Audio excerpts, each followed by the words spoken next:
morning, students. Let's continue our chapter number 1, history. Last time हमने किया था कि जो फ्रांस है, France abolish monarchy and becomes a republic, जिसमें लुई 16 जो है वो दूसरी नेबरिंग कंट्रीज की हेल्प लेता है, मेनली प्रशिया की। प्रशिया जो है वो उसे हेल्प करता है क्योंकि उस टाइम जो प्रशिया है वो बहुत ही पावरफुल किंगडम था, यानी पावरफुल राज्य था। उसके साथ साथ जैसे ही रेवोल्यूशनरीज को, नेशनल असेंबली को ये पता लगता है कि लुई 16 दूसरी कंट्रीज की हेल्प ले रहा है, तो वो क्या करते हैं कि उनके वॉर से, उनके जो है उनके अटैक से पहले ही उनके खिलाफ वॉर डिक्लेयर कर देते हैं। They declared the war against the Prussia and Austria. Why the Austria also? Because the princess Marie Antoinette belongs to the Austria. She was an Austrian princess. तो यहाँ पर जो है उनके खिलाफ क्या हो जाती है, वॉर शुरू हो जाती है। अब वहां पर thousand of volunteers join the war, join the army, जो बहुत हजारों लोग जो हैं वो आर्मी को ज्वाइन करते हैं। And when they move into Paris, जब वो पेरिस की तरफ जा रहे होते हैं तो वो एक सॉन्ग संग करते हैं, मर्साइल्स, that was named as Marseilles. Why it is called Marseilles? Because when the army moved from Marseille to Paris, they sung the song. So the song was named after Marseille, Marseilles.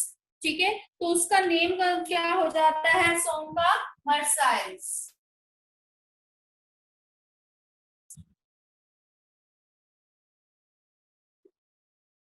ये आपको एक 1 marks question में आता है कि जो revolutionaries हैं वो कौन सा पेट्रियोटिक सॉन्ग जो है वो संग करते थे। जैसे हमारे यहाँ पर रेवोल्यूशन के दौरान जो है हम वंदे मातरम और ये सब जो है गाने गाते थे ताकि लोगों में पेट्रियोटिक जो फीलिंग्स आए। इसी तरीके से वहां जो पेट्रियोटिक सॉन्ग गाया जाता था, दैट वाज मर्साइल्स। अब क्या हुआ कि जो लार्ज सेक्शन ऑफ सोसाइटी है, मैंने आपको बताया था कि जो हमारा यहाँ पर फ्रांस में जो कॉन्स्टिट्यूशन बना था उससे बहुत सारे लोग जो हैं वो अनहैप्पी थे। मेजर जो पोर्शन है फ्रांस के लोगों का, थर्ड एस्टेट का, they were very unhappy with the constitution of 1791. Why they were disappointed by the constitution? Why the people were disappointed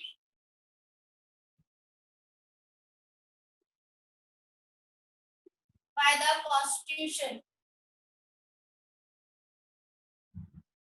क्यों थे unhappy?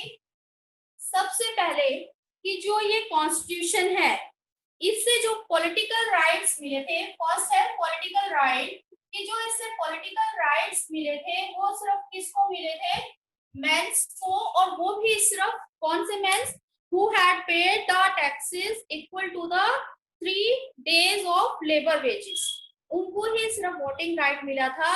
Rest of the men and women were denied to write the vote. बाकी सभी को political rights नहीं मिले थे। Second जो है वो क्या है, economic difficulties.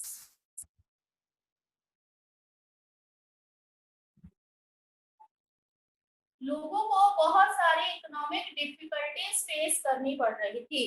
Economic difficulties face क्यों करनी पड़ रही थी, क्योंकि वॉर आ गई।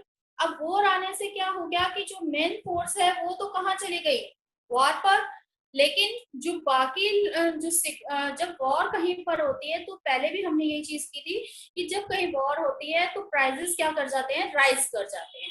अब जो सारा जो इकोनॉमिक डिफिकल्टीज है वो फ्रांस के लोगों को फेस करनी पड़ रही थी। अब बर्डन किस पर आ गया, मैन फोर्स जो है वो कहाँ चली गई, वॉर पर। तो बाकी जो अर्निंग का बर्डन है वो किसके शोल्डर्स पर आ गया, वुमेन्स के। तो वुमेन्स जो है उनको जो है सारी अर्निंग की रिस्पॉन्सिबिलिटी जो है पे करनी पड़ रही थी। तो इस तरीके से जो वहां का लेस प्रोस्पेरियस सेक्शन है, यानी कि most of the people of the third estate were disappointed by this constitution because they were not benefited at all by this constitution. उन्हें इस कॉन्स्टिट्यूशन से कोई भी बेनिफिट नहीं हो रहा था। अब उन्होंने क्या करना शुरू किया, ये सारा सेक्शन जो है वो क्या था, डिसअपॉइंटेड था। सो दे फॉर्म, यहां से हमारी शुरू होती है फॉर्मेशन ऑफ पॉलिटिकल क्लब,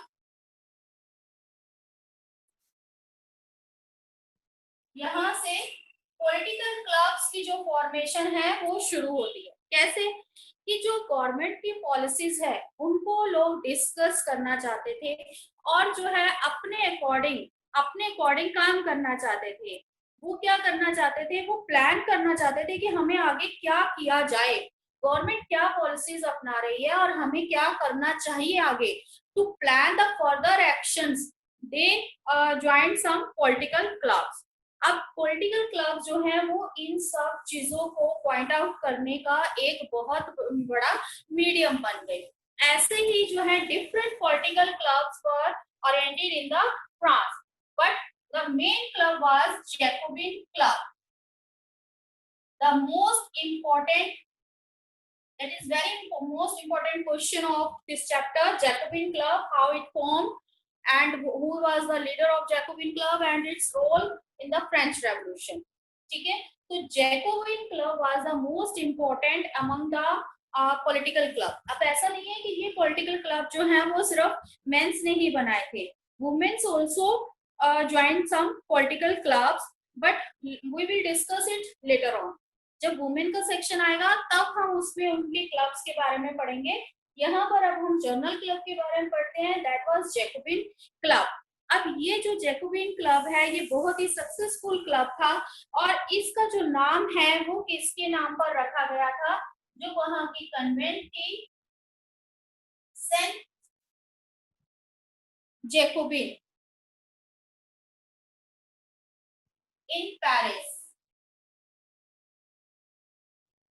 जो वहां की चर्च थी सेंट जैकोबिन, उसके नाम पर इस क्लब का नाम रखा गया था। अब क्लब बना है तो लोग जो है वो रैलिंग कर रहे हैं, अपने प्लान डिस्कस कर रहे हैं, गवर्नमेंट पॉलिसीज का डिस्कशन हो रहा है, तो कहीं ना कहीं उसका एक लीडर होगा।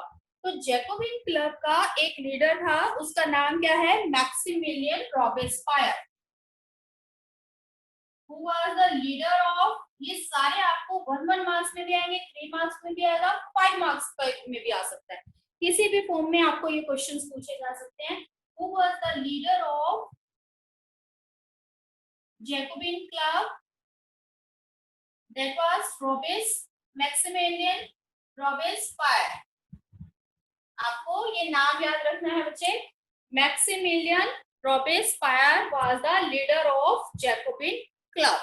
ठीक है, अब इसकी फॉर्मेशन क्यों हुई, to discuss the government policies and to plan their own actions, they form the Jacobin club.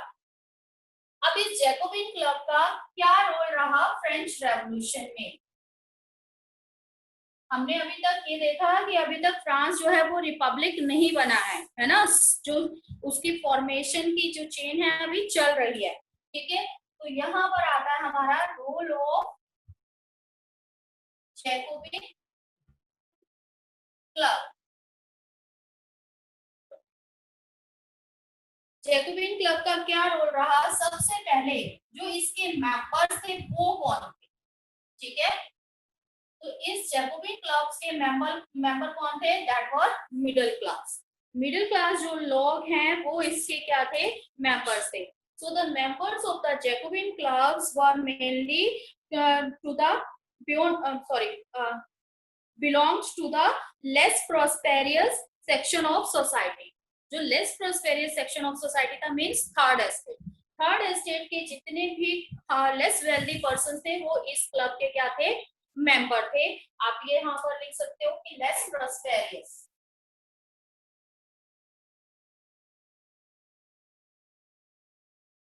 Less prosperous person थे वो क्या थे, इसके मेंबर थे।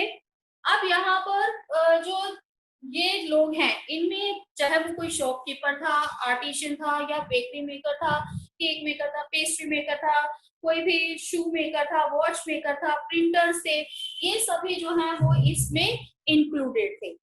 सेकेंड जो इसकी कैरेक्टरिस्टिक थी वो क्या थी, डिफरेंट क्लोथ्स। डिफरेंट क्लोथ्स का मीनिंग क्या है कि ये लोग जो हैं वो अपने आप को क्या करना चाहते थे, they want to apart themselves from the richer section. Richer section यहाँ पर कौन सा है हमारा? बेटा अनम्यूट करके आंसर दिया करो। यहाँ पर रिचर सेक्शन कौन से थे हमारे? फर्स्ट एंड सेकंड एस्टेट है ना, church and nobility and the wealthier person of third estate. लेकिन वो अपने आप को क्या करना चाहते थे? फर्स्ट और सेकंड स्टेट से अलग करना चाहते थे, ठीक है, अलग रखना चाहते थे, अपनी अलग पहचान बनाना चाहते थे। और उस पहचान के लिए उन्होंने क्लोथिंग का जो है वो उसका सहारा लिया, उसकी हेल्प ली। तो उन्होंने डिफरेंट क्लोथ जो हैं वो अपने लिए चूज किए। अब वो किस तरीके के क्लोथ जो हैं वो पहनते थे? दे वियर दे वोर लॉन्ग स्ट्रेट ट्राउजर्स। आप अपने एनसीईआरटी में देखोगे तो उसमें आपको इसमें पिक नजर आएगी कि जो उनकी जो ऐसे स्ट्रिप्स होती थी उनके ट्राउजर्स में। तो इस तरीके के लॉन्ग स्ट्रिप ट्राउजर्स जो हैं उन्होंने पहनने शुरू किए, जैसे कि वहां के डॉक वर्कर्स पहनते थे। अब यहाँ के जो नोबल्स हैं वो नोबल्स क्या पहनते थे? नी ब्रीचेस पहनते थे। और इसलिए ये लोग नी ब्रीचेस नहीं पहनते थे, यानी घुटने तक के जो होती हैं उसको नहीं पहनते थे। दे लॉन्ग स्ट्रिप ट्राउजर्स। अब इन लोगों को क्या कहा जाता था? इन लोगों को कहा जाता था सान क्लास।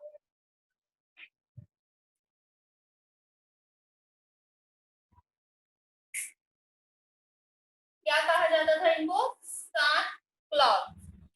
इनको एक नाम दे दिया गया था, means without knee breeches. Sans clothes का मीनिंग क्या था? Who are without knee breeches. अब नी ब्रीचेस जो है वो कौन पहनता था? Prosperous section, first and second estate. तो ये जो लोग हैं वो कौन थे जो नी ब्रीचेस नहीं पहनते थे? That belongs to the middle class and known as sans clothes. ठीक है, इतना समझ आया आपको? सैन क्लॉथ्स इसको नाम दिया जाता था। इसके साथ साथ इन्होंने अपने क्लोथिंग में क्या ऐड किया? Red cap. They also wore red cap. Red cap symbolise liberty. किसको डिपिक्ट करती थी उनकी रेड कैप? लिबर्टी को। ठीक है, उन्होंने इसलिए रेड कैप वेयर की, that symbolized liberty. That is the clothing pattern of the middle class or the members of the Jacobin class. Now the third point is carrying the revolutions. अब इन्होंने क्या करना शुरू किया? रेवोल्यूट करना शुरू किया। Carrying the revolution. अब रेवोल्यूशन करने के लिए द जैकोबिन प्लान, जैकोबिन्स कहा जाता था इन सबको, तो Jacobins plan and instruction of a large number of Persians. अब वो किसके जो है उन्होंने क्या करना शुरू कर दिया? जो पर्शियंस हैं उनके अगेंस्ट हो गए। ठीक है, they were against the Persians and because they are Persians were responsible for the short supplies and high prices of bread. वो इसके अगेंस्ट क्यों थे? Because they were responsible for the short supplies and high prices of bread. जो उनके main reason था, जो economic difficulty उनको face करनी पड़ रही थी, वो किसके कारण था?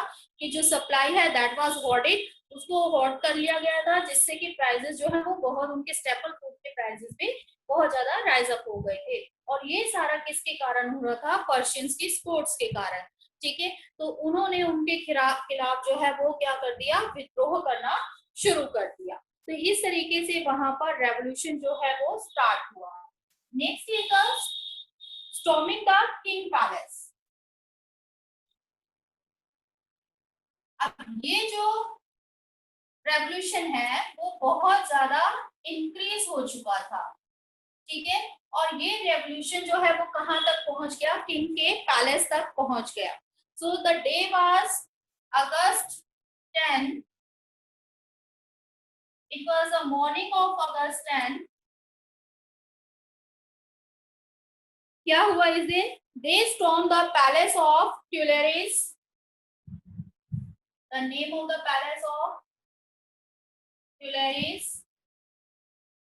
अब उन्होंने ट्यूलेरिस में पैलेस पर अटैक कर दिया और वहां के किंग्स के गार्ड्स को मार दिया। जो सारे जो किंग के गार्ड थे उनको उन्होंने मार दिया। They massacred the king's guard and had the king himself as hostage for several hours. तो they hostage the king. Hostage the king का मीनिंग कि उसको जैसे हम कहते हैं ना नजर बंद कर लेना, एक ही रूम के अंदर उसको बंद कर लिया। तो कई घंटों तक जो है उन्होंने किंग को जो है वो हॉस्टेज करके रखा, उसको बंद करके रखा। बाद में जो है later on the assembly voted to imprison the royal family. Last में उन्होंने जो वहां की असेंबली थी उन्होंने क्या डिसीजन लिया कि जो रॉयल फैमिली है उनको जेल में डाल दिया जाए। तो इस तरीके से जो है किंग के पैलेस को उन्होंने जो है पूरा कैप्चर करके वहां के गार्ड्स को मारकर जो किंग को जो है होस्टेज कर दिया और later on they were imprisoned. Next है France become a republic. Now the क्योंकि अब यहाँ पर किंग क्या हो गया, खत्म हो गया पूरे तरह से। Now France become a Republic. अब यहाँ पर जो है फ्रांस क्या बन गया, रिपब्लिक बन गया। इसके बाद जब किंग को उन्होंने जो है हॉस्टेज कर दिया, उसको इम्प्रिजन में डाल दिया, तो वहां पर दोबारा से क्या हुए, इलेक्शंस हुए। तो वहां क्या हुआ, इलेक्शंस हेल्ड। अब ये इलेक्शन जो है कुछ डिफरेंट थे। यहाँ पर इलेक्शंस का क्राइटेरिया क्या था, all the man of 21 years and above. पहले हमने क्राइटेरिया क्या किया था, जो नेशनल असेंबली थी उसमें 25 इयर्स एज होनी चाहिए, है ना। तो यहाँ पर आप उसके लिए क्राइटेरिया क्या रखा, 21 years and above, and it included all the man. It included all the men. All the men, I said, means here doesn't matter the wealthier or less wealthier men.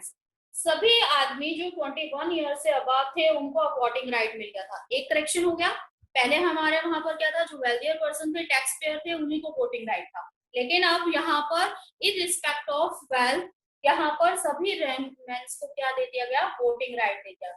But still womens did not have voting right. यहाँ सिर्फ mains को दिया गया था, लेकिन women's को अभी भी वोटिंग राइट नहीं था। फाइनली आपको ये याद रखना है कि अभी भी हमारे यहाँ पर वुमेन्स को जो है वोटिंग राइट नहीं मिला था। तो इस तरीके से यहाँ पर सभी जो मेंस है उनको वोटिंग राइट मिल गया। अब जो न्यू असेंबली है दैट वाज फॉर्म, एक नई असेंबली जो है वो बनी। अब इस नई असेंबली को उन्होंने नाम क्या दिया, जो पिछली असेंबली थी उसको उन्होंने क्या कहा था, नेशनल असेंबली, है ना। अब यहाँ जो ये नई असेंबली बनी दैट वाज कॉल्ड कन्वेंशन। ये आपको याद रखने हैं बेटा, 1 मार्क्स में आपके इंपॉर्टेंट क्वेश्चन है। The new assembly was formed that was known as convention. उसको क्या कहा गया, कन्वेंशन। जैसे हमारे यहाँ असेंबली को पार्लियामेंट हम कहते हैं, वहां उनकी नई असेंबली को क्या कहा गया, कन्वेंशन। क्लियर इतना। अब क्या हुआ कि 21 सितंबर 1792, the date was 21 September 1792, the monarchy abolished। Monarchy जो है वो पूरी तरह से खत्म कर दी गई, राजा को ही खत्म कर दिया गया, राजा का राज खत्म कर दिया। No constitutional monarchy. अब हमें नहीं चाहिए भाई कॉन्स्टिट्यूशन के अकॉर्डिंग मोनार्क जो है वर्क करे, क्योंकि वो क्या करता है, पीछे से जाकर फिर से हमारे खिलाफ होता है। तो उन्होंने मोनार्की को जो है वो पूरी तरह से क्या कर दिया, खत्म कर दिया, एंड डिक्लेयर फ्रांस रिपब्लिक। और यहाँ से जो है फ्रांस फ्रांस को क्या बना दिया उन्होंने, रिपब्लिक। अब रिपब्लिक का मीनिंग क्या होता है आपको ये भी पता। I am telling republic is a form of government where the people elect the government including the head of the government. एक ऐसी गवर्नमेंट जिसमें लोग जो हैं वो अपनी गवर्नमेंट को इलेक्ट करते हैं, जिसमें गवर्नमेंट का हेड भी लोग ही इलेक्ट करते हैं। पहले क्या हो रहा था, किंग बना हुआ था ना, तो यहाँ पर कोई भी हेरिडेटरी किंग नहीं होता। ये जो हेड है गवर्नमेंट का वो भी कैसे होगा, इलेक्ट होगा, लाइक आवर इंडिया। ठीक है, उसको हम क्या कहते हैं, रिपब्लिक। रिपब्लिक डे हम भी सेलिब्रेट करते हैं ना, that is the meaning of Republic, कि पूरी तरह से जनता का शासन, कोई भी हेरिडेटरी बेसिस पर किंग या हेड नहीं है। इसके बाद हम देखेंगे कि अब लुईस 16 का क्या हुआ, ये हम नेक्स्ट उसमें देखेंगे। अगर अभी तक के लिए कोई डाउट है तो आप पूछ सकते हैं। If you have any doubt you can ask now.